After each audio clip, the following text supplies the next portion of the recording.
Bonjour, vous regardez Tesla Geek. S'il y a bien un moment que l'on attend tous avec impatience après avoir passé commande du Tesla, c'est l'affectation du numéro de châssis, le fameux VIN. Avoir un VIN signifie qu'une voiture a été affectée à sa commande et cela signifie que l'on va être livré avant la fin du trimestre. Beaucoup d'entre vous essayent de le décrypter pour en extraire des infos sur leur véhicule. C'est pourquoi j'avais fait une vidéo dédiée à ce sujet que je vous mets en fiche. J'y explique aussi comment décrypter sa carte grise. C'est d'ailleurs cette dernière qui nous apprend le plus sur les spécifications du véhicule. Tesla apporte de temps en temps des modifications dans la numérotation des VIN. Ceux qui ont reçu une Model 3 Propulsion 2022 le savent bien, puisque deux nouvelles lettres moteurs, le R et le S, sont apparues sur ces modèles. Vous avez donc été nombreux à me demander en commentaire de vidéo ou par email, peux-tu nous en dire plus sur les moteurs R et S? En quoi sont-ils différents?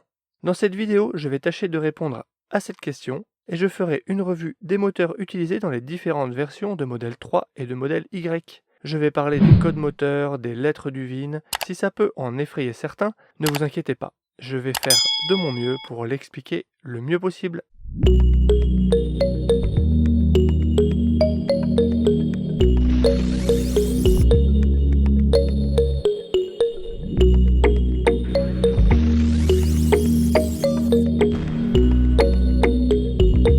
Rentrons tout de suite dans le vif du sujet. Parlons rapidement du moteur avant. Il n'y en a qu'un, à la fois pour les modèles 3 et Y. Il s'agit d'un moteur à induction. Sa référence chez Tesla est 3D3. Il fait 158 kW, soit 215 chevaux. Il est bridé à 116 kW, soit 158 chevaux, quand il est installé dans les long range, et retrouve sa puissance nominale avec le mode Boost, option logicielle à 1800 €. Évidemment, dans les modèles performance, il est à sa puissance nominale. Voilà pourquoi le boost n'est proposé que sur la long range. Et voilà pour le moteur avant. Concernant le moteur arrière de ces modèles 3 et modèle Y, Tesla a prévu deux niveaux de puissance. Puissance de base ou puissance performance. Et deux types de stator. Le stator, c'est la partie fixe du moteur. Ce stator est composé de cuivre, c'est ce cuivre qui est parcouru par le courant électrique pour générer le champ magnétique et faire tourner le rotor étant la partie mobile. Tesla utilise deux technologies, enroulement de cuivre, aussi appelé wire winding en anglais, et épingle à cheveux, aussi appelé hairpin winding, dont l'appellation fait référence à la forme des barres de cuivre qui ressemblent à des épingles à cheveux. En combinant ces deux paramètres entre eux, Tesla dispose donc de 4 références moteurs. Le 3D1, moteur performance à enroulement, le 3D5, moteur de base à enroulement, le 3D6, moteur performance à épingle à cheveux, et enfin le 3D7, moteur de base à épingle à cheveux. Tesla va ensuite installer l'un de ces 4 moteurs arrière dans ses voitures. La référence moteur 3D1, 3D5, 3D6 ou 3D7 est inscrite sur le certificat de conformité du véhicule. Celui-ci est gratuit et vous pouvez le demander par email à Tesla. Voici donc un exemple de certificat de conformité où on voit apparaître le code moteur. Sur la carte grise du véhicule, on va retrouver dans la case D2 la description de la variante du véhicule. Dans cette variante, on retrouve plusieurs codifications. Celle-ci indique notamment le niveau de puissance moteur, moteur de base avec un B ou moteur performance avec un P. La catégorie de moteur, Drive Unit Category en anglais, G pour catégorie 1 qui correspond à la technologie enroulement de cuivre, Q pour la catégorie 2 qui correspond à épingle à cheveux, et un petit nouveau, le Z pour la catégorie 3. Sur ce dernier, je n'ai pas beaucoup d'infos. Il semble être un dérivé de la catégorie 2 et j'ignore en quoi il est différent. Mais à en croire le tableau des puissances que vous verrez plus tard dans la vidéo, il serait plus puissant. On retrouve aussi le niveau de performance de freinage, un B minuscule pour freinage de base, un P minuscule pour freinage performance. Vous l'aurez compris, en combinant niveau de puissance B ou P et catégorie moteur G, Q ou Z, on sait retrouver la référence moteur 3D1, 3D5, 3D6 ou 3D7. Le 3D1, moteur performance à enroulement, correspond aux lettres P, G. 3D5, moteur de base à enroulement, correspond aux lettres B, G. 3D6, moteur performance à épingle à cheveux, correspond aux lettres P, Q. Et 3D7, moteur de base à épingle à cheveux, correspond aux lettres B et Q. Ok, c'est bien tout ça, mais quel lien avec le VIN? Justement, on y vient. C'était important de bien poser le décor en expliquant ce qu'il y a physiquement dans les voitures. car en cumulant modèle 3 et modèle Y, on a 11 lettres différentes pour désigner le moteur dans le VIN. A, B, C, D, E, F, J, K, L, et maintenant R et S. Mais physiquement, on vient de voir, il n'y a que 4 moteurs différents. Comment sont donc affectées les lettres? Chaque lettre correspond à un moteur, mais aussi à la version du véhicule dans lequel il est destiné. Pour la modèle 3, voici les lettres et leur correspondance. Le A correspond au SR+, avec moteur 3D1. Le J correspond au SR+, avec moteur 3D6. Le R correspond à la propulsion à partir de 2022, le moteur 3D5. Le S, propulsion 3D7, moteur de base avec épingle à cheveux.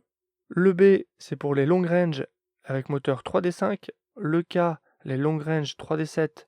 Le C, perf 3D1, performance enroulement. Et le L, perf 3D6, performance épingle à cheveux. On voit donc que les moteurs S et R, qui sont dans les propulsions, sont tous les deux des moteurs avec un niveau de puissance de base, mais la différence réside dans la technologie d'enroulement. Pour le Y, voici les lettres et leur correspondance. On retrouve le D pour la version SR et le moteur 3D1, le J pour la version SR et le moteur 3D6. La version Standard Range n'a encore jamais été commercialisée en Europe, mais elle l'a été aux États-Unis et en Asie. On a le E pour la version Long Range moteur 3D5, le K pour la Long Range moteur 3D7, le F pour la perf moteur 3D1 et enfin le L pour la perf moteur 3D6. En 2020, Tesla différenciait les lettres entre modèle 3 et Y. On avait ABC pour modèle 3, DEF pour le modèle Y, qui n'était d'ailleurs pas encore disponible en Europe à cette date. Depuis 2021, Tesla met les mêmes lettres JKL pour les moteurs 3 et Y, mais continue d'utiliser les moteurs ABC dans sa modèle 3. Et en 2019, certaines versions avaient la même lettre. De mémoire, la perf et la long range partageaient la même lettre, la lettre B, mais avaient des niveaux de puissance différents. Tout ça pour dire que l'explication que j'ai donnée est valable à un instant T, car Tesla fait évoluer sa codification au gré de ses besoins. Maintenant, vous savez ce qui se cache derrière les lettres de votre VIN. Une question qui revient souvent. Quel moteur est le mieux? Comment faire pour choisir? Alors déjà, on ne choisit pas. C'est Tesla qui fabrique et Tesla qui affecte les voitures aux commandes. Tesla semble alterner la production sans raison apparente, car on observe que les affectations et livraisons se font par lot de moteurs identiques. Sur les modèles 3 SR+, du deuxième semestre 2021, on a eu du moteur A, puis du moteur J, puis à nouveau du moteur A et à nouveau du moteur J. Sur les long range, on a aussi eu du B, puis du K, puis à nouveau du B. Idem pour les perfs, une alternance entre moteur C et moteur L. En ce premier trimestre 2022, sur les propulsions, on a du moteur R, puis du moteur S. Sur les long range et performances de 2022, j'ai moins de données, mais ça me semble être le moteur K et le moteur L. N'hésitez pas à m'indiquer en commentaire la lettre du VIN de votre moteur si vous avez des long range ou une performance. Ça m'aidera à y voir un peu plus clair. Vous pouvez toujours essayer de refuser le VIN, mais c'est prendre le risque de se retrouver en bout de file d'attente, et compte tenu des délais, c'est pas une bonne idée. Et puis ces moteurs répondent tous aux spécifications Tesla en termes d'autonomie et de performance. D'après les retours des testeurs, c'est surtout la courbe de couple et de puissance qui varie. C'est pas évident à tester, c'est avant tout basé sur des sensations. Et il faut être habitué à l'un des moteurs pour sentir la différence avec un autre et pouvoir comparer. Moi par exemple, avec ma long range, ce sera difficile pour moi de me faire un avis sur une propulsion par exemple. C'est d'autant plus compliqué à tester que la puissance motrice du moteur est dépendante de la puissance du courant qui lui est envoyé, et que cette puissance dépend de ce que la batterie est capable de lui envoyer. Plus une batterie a de cellules, plus elle peut sortir une puissance élevée. Et certaines chimies de batterie sortent moins de courant que d'autres, notamment les LFP qui équipent l'entrée de gamme, qui peut délivrer en instantané des puissances moins élevées que les autres chimies. D'ailleurs, je me demande si un pack 60 kWh LFP ne pourrait pas sortir davantage de courant que la précédente 55 kWh, même si elles sont censées avoir le même nombre de cellules. Tout ça pour dire que si on veut comparer une SR+ 55 kWh moteur J et une licorne 60 kWh moteur A, ça fait deux paramètres à prendre en compte. Moteur différent, mais aussi batterie différente. Pas facile pour faire des tests. Si je ne peux pas vous dire quel moteur est le mieux, je peux vous en donner quelques différences. Le moteur à stator à épingle à cheveux possède quelques avantages comme l'explique très bien cette vidéo sur le Taycan de Porsche. À puissance équivalente, son volume est plus petit, il nécessite moins de matériaux et est moins lourd. Il génère plus de couple, il supporte des courants plus forts. La section de cuivre étant rectangulaire et non ronde, le taux de remplissage est plus élevé. Cette forme rectangulaire et l'absence de vide permettent une meilleure dissipation de la chaleur. il chauffe donc moins grâce à un refroidissement plus efficace. Le process de fabrication des moteurs à enroulement est quelque chose de bien rodé et maîtrisé. La fabrication des moteurs en épingle à cheveux est pour le moment un peu plus complexe. Tout ça, c'est en théorie, car dans la pratique, Tesla règle ses moteurs à sa guise afin qu'ils répondent à minima aux spécifications annoncées. Dernier élément que je voulais vous partager, c'est ce tableau qui résume pour la Model 3 tout ce que je viens de vous expliquer dans la vidéo. Sur chaque ligne, on a les différentes versions avec le moteur et leur puissance moteur en kilowatts. On retrouve tout à droite un extrait de la case D2 avec le B et le P pour le niveau de puissance, G, K ou le Z pour la catégorie moteur et le petit b ou le petit p pour les freins. On a la lettre correspondante pour le code moteur du VIN juste à côté. À gauche, on a l'information du boost pour le moteur avant. Ici, on considère que la perf a un moteur avant boosté. Ensuite, on a la catégorie moteur de 1 à 3 qui fait écho au G, Q, Z de la case D2. Les puissances affichées sont celles des certificats de conformité. Dans la vraie vie, les puissances réelles mesurées sont parfois plus élevées. On aura l'occasion d'en parler dans une prochaine vidéo. Ce qui est intéressant de noter, c'est qu'un même moteur est décliné en plusieurs puissances en fonction de là où il est installé. Le moteur 3D1 en tant que moteur A de la SR+, est donné pour 239 kW, alors que quand il est monté sur une perf, il est donné pour 219 kW. Pour la lettre A dans le VIN, on peut avoir deux puissances différentes. En effet, au premier trimestre 2021, les SR+, livrées en Europe étaient fabriquées aux États-Unis. Elles n'avaient pas encore la nouvelle batterie LFP plus lourde, et donc elles étaient équipées du moteur des long range, le 3D5, comme les propulsions 2022, avec une puissance de 208 kW. Pour connaître la puissance, il vaut mieux donc se référer au niveau de puissance de la case D2 de la carte grise plutôt qu'à la lettre du VIN. Deux choses à ajouter sur ce tableau. Déjà, les puissances indiquées en kilowatts ont un peu varié depuis 2019. Les moteurs arrière de la LR font actuellement 208 kW, comme indiqué dans le tableau, mais faisaient 202 kW dans le passé, et c'est certainement le cas pour d'autres versions. Si la valeur n'est pas exacte, l'ordre de grandeur, quant à lui, est bon. Ensuite, la puissance totale indiquée puis convertie en chevaux dans la colonne juste à côté est une simple somme de la puissance max du moteur avant et du moteur arrière. Dans la réalité, ce n'est pas exact, car pour que les moteurs soient en même temps à leur puissance maximale, il faut que la batterie puisse délivrer le courant requis, ce qui n'est pas le cas. La puissance max réelle sur les dual motors est donc en réalité inférieure à ce qui est indiqué.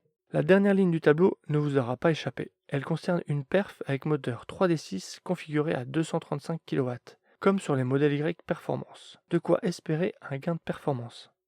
Le même tableau existe pour le modèle Y. Les moteurs 3D5 et 3D7 de 208 kW sur les modèles 3 passent à 220 kW sur le modèle Y Long Range et SR 2022. Quant aux 3D1 et 3D6, il existe aussi en deux déclinaisons, 255 kW pour le SR. Voilà tout ce que je voulais vous dire sur les moteurs Tesla des modèles 3 et Y. J'espère que grâce à ça, vous y voyez maintenant plus clair. Un petit coucou aux abonnés de la chaîne de Xav Tesla qui posait justement des questions sur moteur R et moteur S dans sa vidéo de prise en main de sa nouvelle Model 3 2022. N'hésitez pas à vous abonner pour ne pas rater mes prochaines vidéos et être notifié, et à jeter un œil dans la description pour voir les bons plans et une sélection d'accessoires pour Model 3 et Y que j'ai sélectionné pour vous. Et je vous dis à bientôt pour une prochaine vidéo. Si tu as aimé cette vidéo ou que tu veux soutenir la chaîne, mets un like. Tu peux t'abonner pour recevoir les notifications de mes prochaines vidéos et aider la chaîne à être mieux référencée. N'hésite pas à donner ton avis en commentaire. À bientôt!